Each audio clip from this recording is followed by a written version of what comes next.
So hello traders, welcome back to another episode of Forex Wins and Losses. About a month ago, I did an episode where I shared with you updates on the 50k account, what was happening in that account, how I was trading it, some of the things that I was doing well, what I was still working to improve.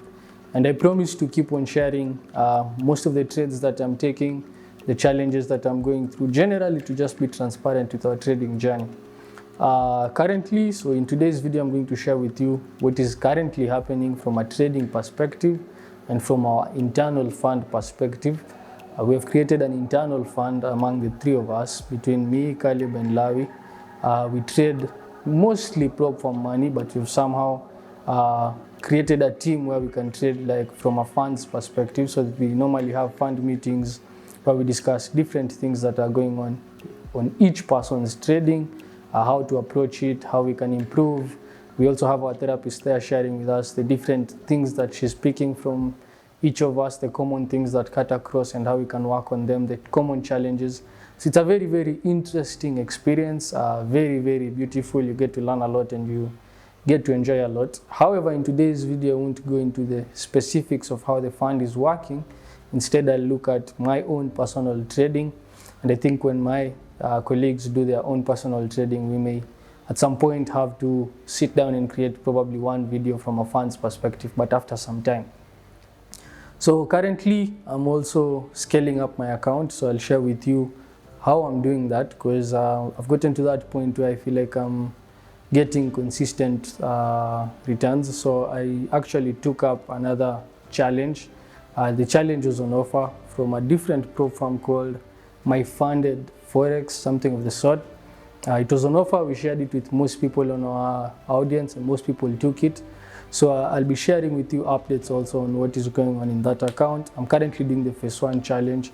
So I'll look at how I'm navigating through that challenge and the different things that I'm learning. The prop firm has some different rules. Like for example, on that prop firm, there's no time limit. That really makes it easy for you to trade without any pressure. But generally, you'll still follow the same principles. I think the only difference is the time limit and the drawdown level is a bit higher. So how's been my trading been? Quite good. I think the last time I shared the update, I was reviewing what was happening in May. Today I'll be reviewing what happened in June. So in June I had a total of about 6 trades. I cleared the month about 3.56% up on the upside. I had 6 trades, 3 were losers, 3 were winners.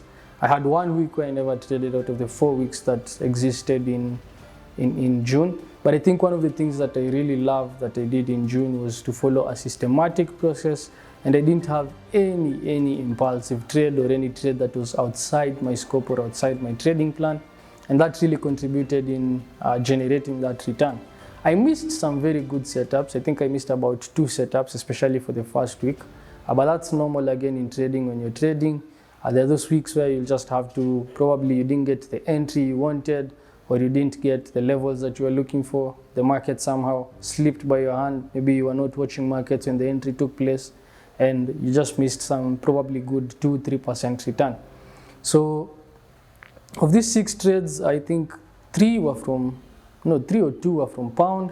I think I had 1 Nasdaq trade, 1 Dow trade, and then probably I think 1 Euro trade. So I'll take you through those trades that I took on the chart, and then I'll take you through currently what is also happening on the other account, because I have the 50k account and I also have the 25k account, the 25k challenge that I'm doing. I normally have a rule, or I instituted a rule the other day. I was thinking of taking up another challenge, but then I realized that will be too fast. So what I decided to do was to at least focus on trading 1 challenge at a time as I scale up the capital. The temptation is there to obviously want to do it fast, but it's important for you to follow a process as you're navigating the markets. So this week, do I have any running exposure? Yeah, I have some positions which are running. I'm looking for some dollar shorts in the market. We don't know how that will go. It's still very, very early in the week. Let's see how the week will go. But if I just go down to the charts and what is happening. So this is my funded FX, the retail prop firm. So this one is a bit different from my Forex fund, which is the one that we normally use. And you can see on this one, the target profit that I'm supposed to generate. So I'm using the backend to actually show you guys what's going on. Is 8%. Currently, I'm up about 3.56% for the month of June. Currently I have some positions running. That's why you can see my equity is different from my general balance. I have some open positions running. So if you look at the trades that I took, here are the trades. So you can see I actually had 4 losses, but one was very, very small. This Nasdaq $14 loss was actually, it's one trade only that had split the position size while trying to correct. So I had a total of 6 trades. That's why I told you sometimes the stats that you generate from here might lead you off. That's why you need to keep your own journal and track your own numbers. Because you see this one counts, this one is 1 trade, this one is 2 trades, but it's actually 1 trade. So it might bring your hit rate a bit lower, but in true sense, your hit rate is actually higher. So you can see generally I had 3 winning trades, an average of about for $80 for each winning trade. Then I had about 3 losing trades, and then I had an average of about 150. When I show you my FX book for this account, I think it will be easier for you to track those numbers. So still looking for the 8%, searching for some more trades before we navigate the challenge. The good thing about this one is it's not a 30-day challenge. So unlike the other prop firms whereby after 30 days, if you're up 3.5, you have to ask for an extension. You have to try very fast to make that return. On this one, you can trade quite easily. So you're not really trying to chase after the wind by generating high returns very quickly. However, the drawdown side of it does not really excite me personally. I think Caleb and Larry probably have a different opinion on that. It's normal. I tend to find the difference between 8 and 12 quite big. So I think for the other prop firms, you can take a little bit more risk when you're trading. Like for example, when I'm trading my Forex fund prop account, I normally take 1% risk until I get a 6% drawdown, when I can cut down to 0.5. On this one, unfortunately, you have to do it at 4, and 4 is just 3-4 losing trades in a row. You're at 4. For the other one, 6 losing trades, you can somehow, if you're good at picking your trades and you follow your system, you don't have mistakes, you can somehow avoid going to certain extreme levels, and you can find you'll be able to make more returns in the long run. For this one, in the long run, as much as the challenge is friendly, I think if you pass the challenge, you might really admire the other prop firm like this one, because 8% when you're trading is quite steep. You really need to be very careful when you're trading this account because of that aspect. So if I just go back to my journal, I think I also wanted to share with you guys a new journaling system that I was actually introduced to by my partners. So I was struggling with sometimes deviating from my plan, and I wanted something that would keep me checked on my plan. So we created a checklist that I normally use anytime I'm taking a trade. So you can see, like for the trades that I have this week, I normally have to take them through a checklist before a trade is executed, and that checklist has been really helpful. I'm not saying you take what I have from my checklist and try to use it. No, that won't work, obviously. But I think what you can do is you can learn how to create your own checklist and how it helps, because I'll share with you how I use it. So anytime before I take a trade, it's also a journaling system, so it's a very useful thing. Anytime before I take a trade, it has to go through this process where I have to fill in if it's a pair I trade, if there's a first signal, if we have the second signal, if you've gotten the third signal, if the risk reward is above 1:2, have we gotten any entry trigger? Was the entry trigger planned in the weekend analysis? Are you risking a percentage? Do we have any fundamental risks? Are you in the right mental state? Are you confident? Are you following your plan? Did you journal your entries? Did you journal your exits? Have you accepted the risk you're taking? And finally, did you execute? Now, once you do that, then you execute your trade. So you'll find it becomes very hard for you to somehow deviate from your plan, because by the system, by the nature of the process that you've created to trade, you have somehow eliminated that temptation to deviate from your plan, unless now you're seriously not interested in following your plan. That's when I think you'd be so indisciplined to do it. Because what I found the system checklist helps you do is to know when to avoid some mistakes, to know when you're falling into some patterns. So that has been really helpful on my end, and it's really helped me to eliminate some of those things. Currently I have 2 running positions. So I have this euro dollar long that is currently running, and also in profit, and I also have this gold long that is also running for this first week. So those are the 2 positions that I have. I think generally I've shared with you what's going on from this one side of the account.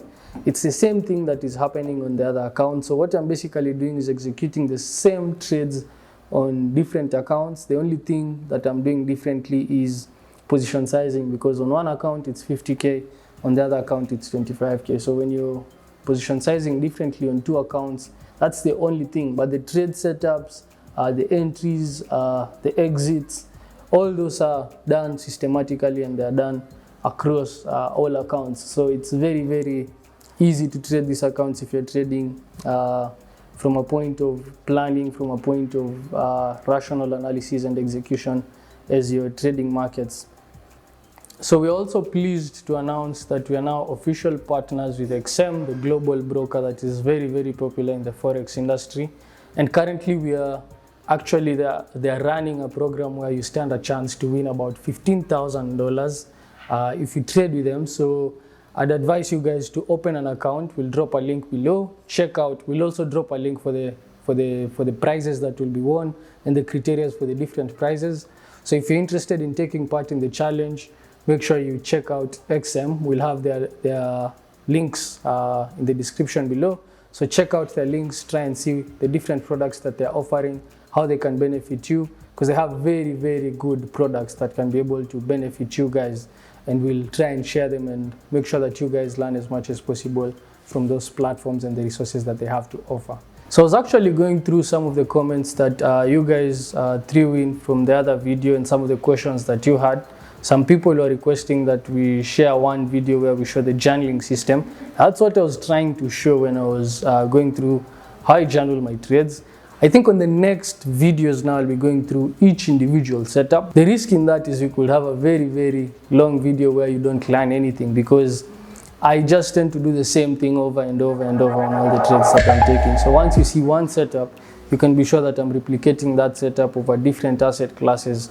So one of the things that I'm still working on is testing different strategies. I'm not comfortable yet with the level of returns that I'm making.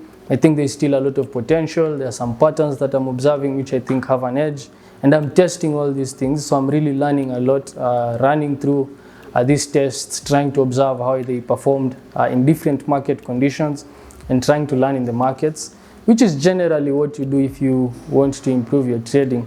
So I think I'll stop there for today. I'll share with you guys more updates on what will be going on probably in a week or 2. I tend to have less than 10 trades a month, so in 2 weeks I could probably have 4 or 5 opportunities to share with you. So probably in 2 weeks I'll share the opportunities that I currently have, how they're performing, and probably the other trades that I'll be taking.